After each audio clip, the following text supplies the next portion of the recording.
Hello, today I'm going to show you how I made this cute set of winter cookies. I'm starting with the snowflake. You can use any snowflake cookie cutter for this. Obviously, I'm going to outline with piping consistency and then flood that snowflake. This snowflake also looks good if you do it all white instead of the blue. I just chose to do a light blue background this time. So you want to spread out the icing and run your scribe through tool through it to pop any air bubbles. This is piping consistency white, and I used an edible pearl for the center there, but you can just use icing if you want, or you can use edible pearls for all of the dots on the snowflake. The rest of the dots I just did icing.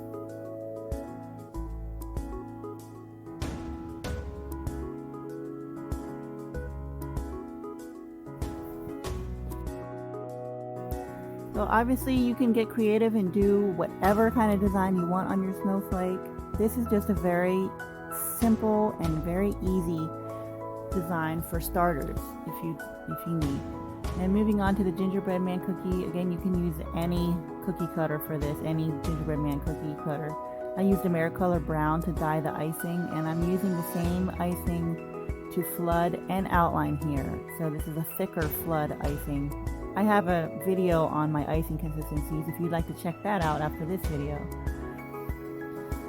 And then you spread the icing out and give the cookie a little shake and it'll smooth out like this.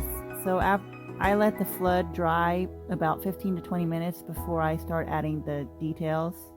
I do like to add the details before the flood has completely dried because they tend to stick on better that way.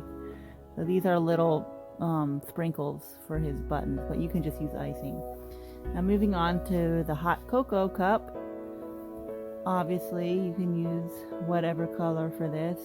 So in order to get that divided look between the hot cocoa and the cup and the handle and the whipped cream, as you'll see, I let each section dry 10 to 15 minutes before going on to the next section, and that keeps the icing from blending together and makes that divided look. So this is wet on wet technique. So as soon as I flooded this cup, I added some flood consistency icing white dots, and then that makes it look like it's printed on there. Moving on to the handle, same sort of thing. Now the whipped cream I've outlined and flooded first, and then you want to let that flood dry about 10 minutes. Of course, these times always vary a little, but like before it really starts crusting over, you want to fluff the whipped cream with your scribe tool and make it look like fluffy whipped cream. And then by that point, it should stick.